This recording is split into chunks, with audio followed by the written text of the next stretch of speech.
Kaya what's up mga tol? Good morning. Yeah, good morning na. Umaga ako bumiyahe ngayon. Kasi today is Sunday. Time check tayo is 11:04 October 13 mga tol. Baga tayo lumabas kasi linggo eh. Sarado yung karinderya. Day off ba? So yung mga tol, meron tayong first booking. Yung sinasabi ko sa inyong legit na nagpapaabono dito sa Pasig, sa may Pable, yung Pansitang Bayan. May branch sila dito sa may Pasig. Meron din ata sila sa Makati na nakikita ko rin yun eh. So pick upin na muna natin to mga tol. Let's go. So yun mga tol, pick up ko na tong Manila, Tondo. And then bali dalawa yan. Nabigyan nila ako ng isa pang booking kasi nagtanong ako baka meron silang papunta rin ng Manila. Ayun, binigyan ako. Kaso dapat yun eh, tatlo eh. Dalawa yung ibibigay nila sa akin, kaso kulang na yung pang abono ko. Kaya isa lang ang nakuha ko sa kanila. Mukhang uulan pa. Huwag naman sana. Ayaw kong mabasa. Ayaw din mabasa ni Bea ko. Okay, let's go.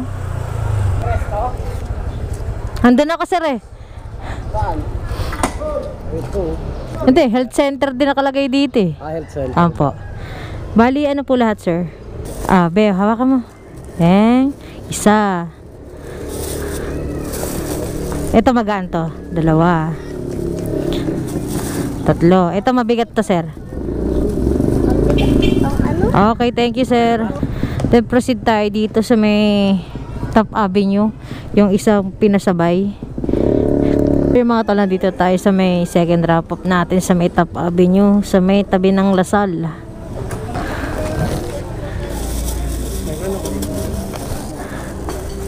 Tignan ko Sarah. Hanap tayo ng masisilungan kasi umaambon. Paambon pa lang.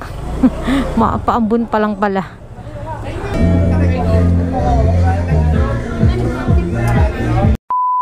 Ito na lahat yun. Customer nyo yan. Customer nyo na to. So yung mga tol, meron ako na kong booking. Nandito ako sa may Pasay na to, alam ko eh. COD itong item na to. Papunta to ng Marikina. Umabot yung shipping fee niya sa akin na 410. Rush daw to. Sabi ko gawin ng 500 para i-single booking ko na lang. Pumayag naman yung customer. One booking lang tayo kasi gutom na yung may-ari doon yan. Kanina pa binubook ka. Okay mga tol, proceed tayo sa Marikina. 25S.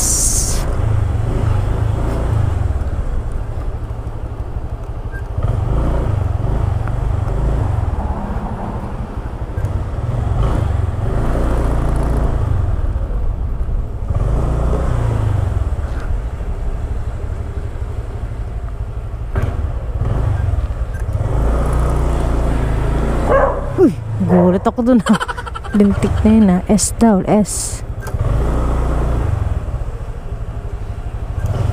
Ay, kayan ma'am. Laki ng aso dun, kinabahan ako. Di ba may kumahol na aso dun? Oo nga, kaso nagulat ako. Seryoso kong hinahanap ko yung letter. Okay, mission complete. Thank you po madam. Mainit dito sa Marikina. Sakop na kasi ito ng Marikina eh, pagkakaalam ko eh. Bilas. Alam ko taga rito si Vice eh. Si Vice ganda. Pero hindi ko alam kung ano street niya. Okay. Labas tayo ng village na to and then hanap tayo ng panibagong booking. Let's go.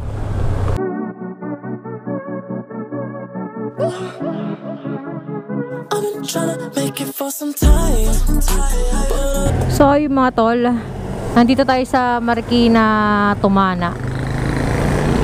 Wala kasing signal doon paglabas ko ng village, kaya pumunta ako dito sa may Tumana, Marikina. Doon yung deliver ko sa La Vista. Boundaries lang naman ng Marikina yung lugar na yun na Quezon City. So dito na tayo. Hindi pa umiinit yung puwet ko. Pinakuha na tayong booking. COD ulit siya mga tol. Papunta ng Pasig.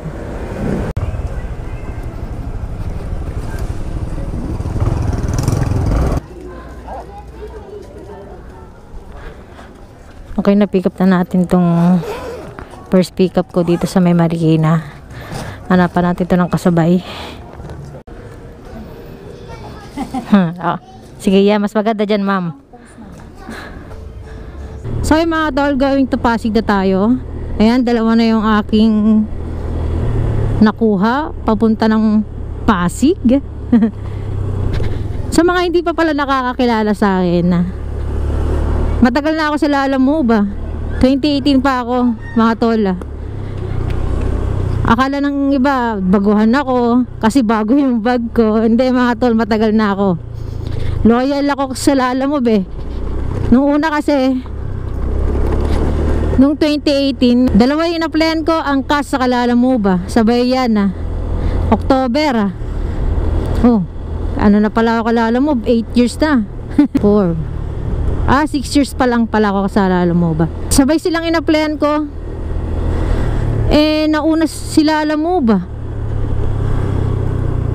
Tapos kinahapunan tumawag si Angkas sa akin na training ko nga daw.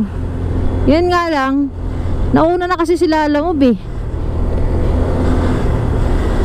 Saka alanganin din ako magsakay ng tao, kaya hine-exis ko yung Angkas noon. Hanggang ngayon Lala Move pa rin ako. Saka hindi nakakaalam dyan. So yung mga tol, may konting alam na kayo sa akin. Kaya wag nyo naman akong i-bash na baguhan lang ako pagdating sa COD. Na-scam na rin ako noon. Malaki pa nga nasa 3, ganon. Ano yun December 2020. Mga ganong ano yun taon na. Umaga pa lang buwabiyahin na ako. Para ako na-hypnotize ng mga time na yon. Sa Makati. Pero nung, di ba nakuha na pick up ko na yung item, hindi talaga ako pumapayag ng meetup. Pero yung time na yun, magkausap kami, bigla akong pumayag. Sabi na lang niya, inutos siya raw sa pamangkin niya. Para ko nawala sa sarili. Tapos nung biyahe, nandun na ako sa may, nakuha ko na. Nung nandun na ako sa may Kalayaan, sa nasa stoplight ako, biglang umano sa isipan ko na parang duda ko. Pero tinuloy ko pa rin. Pero pagdating ko sa Marikina, talagang na-scam talaga ako nun. Wala na ako matawagan, parehas number. Kaya ngayon yung pag nagduda ko is totoo, hindi ko na inaano yun. Kaya alam ko kapag scammer na kausap ko, sa mga na-experience ko na. Kaya pag pumutok ang duda ko, totoo yun. Kaya rin ba ganon? Kaya simula nun hindi na ako na-scam. Na-scam ako pero tulad yan, marketplace abonoan. Tapos may abono, may komisyon doon ako na minsan kasi ayaw umami ng ibang customer ibang seller. Pag tinatanong ko kung may isa-send bang GCash sa kanila na tubo, ayaw umamin. Itong seller din parang gusto na rin niya mabenta yung item niya, kaya hindi niya sasabihin. Siyempre sasabihin nung bumili, wag mo sasabihin sa rider na ganito, ganyan. Doon ako na kaya minsan tinatanong ko talaga, pinipilit ko na kung meron siyang isisend sa GCash. So yun mga tol, hindi ko man paano yung mga scammer na yan. Madami yan, iba-iba. nagbabago-bago ng boses siya, pero tingin ko grupo yan eh, grupo. Kaya sana ganun gawin yung mga tol kapag kukuha kayo ng COD. So yun lang, may short na kwento ako. So let's go.